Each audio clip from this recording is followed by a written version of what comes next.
Paul Graham from Optimal Body Personal Training. Today I'm going to answer the question, why is it so hard to change habits? Obviously this is a large topic and there's a lot of different reasons why it's so hard to change your habits, but I'm going to focus specifically on ambivalence.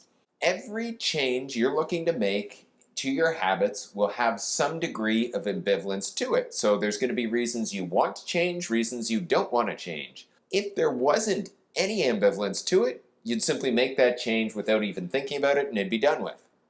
But this isn't the way it works for most people who are trying to make changes to how they eat, how often they exercise, getting a healthier lifestyle. First, I'm going to give you a few examples so you have a clear understanding of exactly what I mean. So we hear ambivalence with clients when they say things like this. I want to lose weight, but I have to go out to restaurants or to family members' houses to eat often, so it's really hard. I want to start eating better, but I just don't have the time to prepare food. I want to start eating healthier, but I just don't know what to eat. So these are all examples where you can see that ambivalence where, well, I would like this, but I have this going on. So you can kind of see a bit of the pull in both directions of wanting to make that change, but either feeling like you can't make that change or maybe you don't want to make that change. This pull back and forth oftentimes feels like a real battle for people and is a big part of what makes it feel like it's so hard to change your habits. So in this video, I'm going to try to walk you through practical things you can actually do to start making change easier. The first thing I want you to do is stop and identify at least one of the ways that you're feeling a little bit ambivalent towards change. So actually stop and think about this for a second. So I'd really like to X, but why? Now the next thing I want to do is start to introduce an idea to you, changing the language you use to describe things. Commonly, a lot of us will use really exaggerated terms to describe things that are happening in our day-to-day life. I'll give you a couple examples that aren't related to making change. So if something stressful is happening at work, you might say, I'm freaking out here. But are you actually freaking out? Or are you feeling a little bit stressed? When you use the language saying, I'm really freaking out, it makes the situation oftentimes seem a lot worse than it really is. Another example, let's say it's raining outside and it's really crummy weather, it's overcast, and you're talking to someone about the weather and you're like, oh, this type of weather is the worst. So is it the worst? Or is it this weather is kind of a minor inconvenience? The worst sounds a lot worse than it's a minor inconvenience.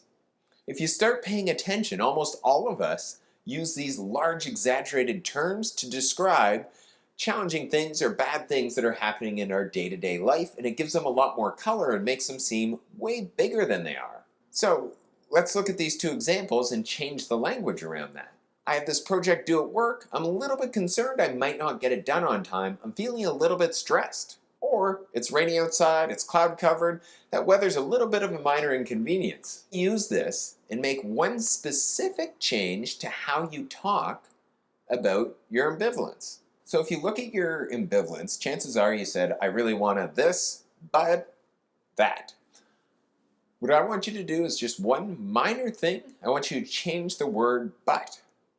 Take that word out, and instead you're going to replace it with the word and.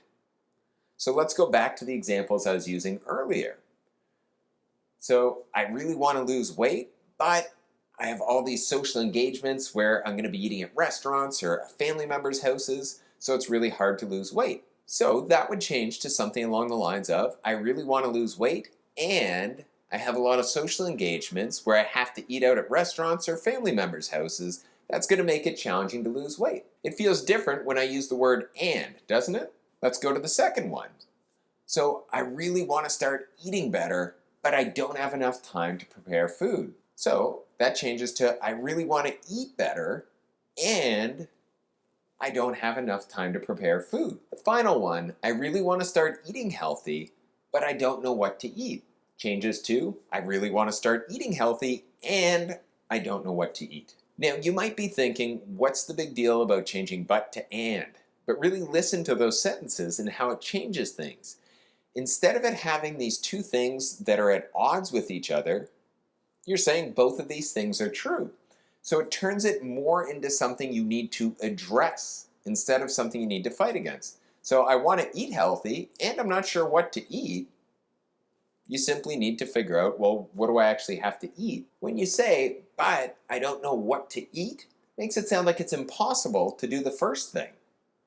So if you start changing the language you're using, it's going to help your brain be on board with making changes. So it's going to start making change a little bit easier. This is a super small thing and it's really simple, but it's very challenging to start changing the language you use because our brain's constantly on autopilot. But I'd challenge you to really slow down and start trying to use the word and instead of but. Or you can also try other words like also or as well to link those things up. So I really want to eat healthy, and I also don't know what to eat. If you follow through on this, you're going to find you're going to stop your brain from fighting between these two things. You're going to have ambivalence start to decrease, making it easier to change your habits.